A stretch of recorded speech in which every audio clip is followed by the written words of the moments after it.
Hello, today I'm going to show you how to place the load-bearing towers on a Rio bridge project using our newly created load-bearing tower placing tool and helper Dynamo script for bridge pre-processing. The bridge is around 220 meters long and it has 14 spans, and the height between the terrain and the superstructure varies between 4 and 10 meters. This is what the bridge looks like.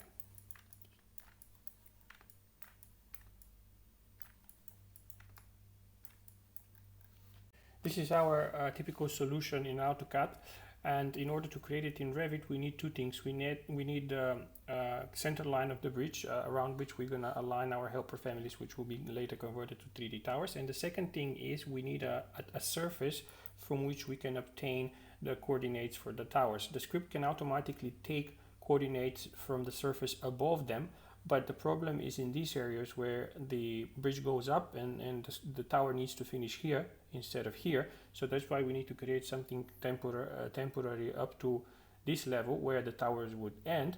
And for that we will use our custom-made Dynamo pre-processing script. To create the center line of the bridge we need to create a mass body, and in this mass body, using this tool, we can pick the outer contours of the bridge like this.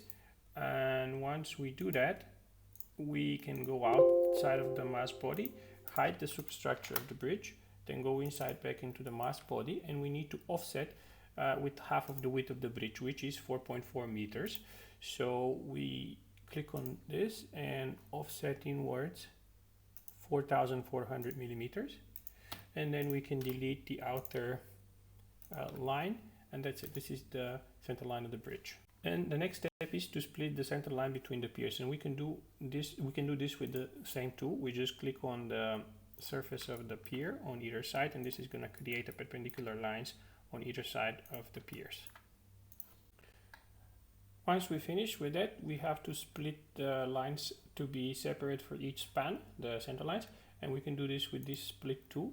So we start from here all the way to here, and then like this. And yes, and with the center line split, now it's time to place the center points for each tower. You can see that the towers are roughly 3 meters apart and about 1.5 meters from the pier. So in Revit we click one of the spans and then we create a divided path. Divided path is basically putting points on top of the center line, and these points can be controlled by parameters. We have a beginning indent and end indent, which means where the first and the last point will be in relation to the end points of the line. And then instead of fixed point we can use maximum distance, and this would be, let's say, 3000, and these are the points at which we're gonna insert our towers. Okay, once we have all the lines split, we need to trace them on top with model lines. So we use again the same tool and we just quickly click on top of it. This would be in order for us to be able to align our helper families. And with that prepared center line, we can start our load-bearing tower placing tool, with which we can form the bridge. It's located in Community Tools, Load-Bearing Towers. In the top section, you can select the system. Currently, it's D3. Here, you can choose the number of spacings. So you can go from 1 up to 10 currently in this system. And then from here, you can set up the top structure, the orientation of the heads, the combination of the frames, and the type of the family, which in our case is going to be adaptive. And if we look at our typical section, we will see that it's 1.5 meters, then 1 meter empty space, then without diagonals, then 1 meter and 1.5 meters, then 1250 and 1500. So how we configure that in our software is in here we need to have a couple more spans to 6. Then the second one should be no diagonal, and it should be 1250, then 1500, then 1000, and then this one doesn't have diagonal as well, and it's 1000 and 1500. So here we can increase the capacity by using only 1200 and 900 millimeter frames, and we click create. And once we create this helper family, this is a visual representation of our tower. we hover over and we place it in between the points. And we start placing them like this, one by one.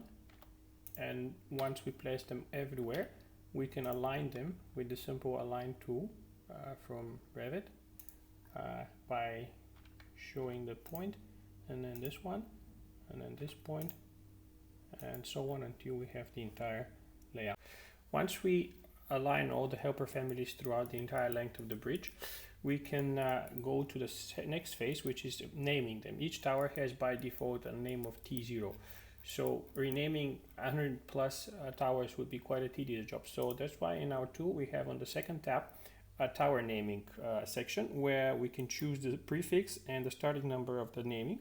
So basically here we just need to click the button, select all towers, click finish, and in just a couple of seconds we should have completely renamed towers. So if you look now, it's T1, T2, T3, T4 all the way to the end, and the last tower is T118.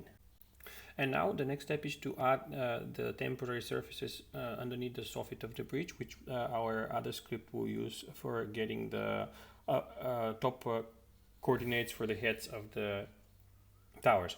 So we created a special Dynamo script for pre-processing of the bridge. It's quite simple to use. We just have to press the play button and select the bridge and the center line, and it will create these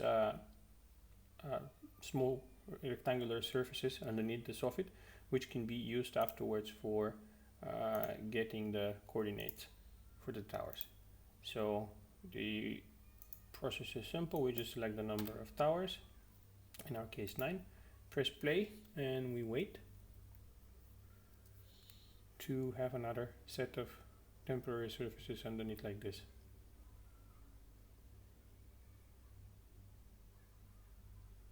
And there you go. This is how it's done. And now, once we have all the temporary surface on top and the topography at the bottom and the helper families in the middle, all we need to do is just run the script and use the third tab to generate 3D towers. And all we need to do is select everything, including the top surfaces, bottom surfaces, and the helper families, and then click finish. This whole thing should take roughly 3 minutes because the first portion that I made already took 45 seconds. So I'm going to just pause the video and show you the result. And the tower generation finished. These 3 spans took about 3.5 minutes. So the total was about 5 minutes for roughly 1/3 of the bridge. So the whole bridge will probably take another 10-12 minutes maximum. These were around 5,000 components placed in 5 minutes, and 32 towers that we generated. As you can see, they go by the outline of the bridge, and here is with the actual bridge in place. But because this is 3D, it's a little bit difficult to see, so I'm going to show you the plan view. This is how the generated towers look like with their respective numbers. And we have a section, and in this section you can see that this pretty much looks like what we had in AutoCAD. The towers are following the terrain, and they are following also the inclination of the bridge. And a few more useful features that we have. One is to see the material list. It's already done in the schedule automatically at the time of generation. You just need to open it.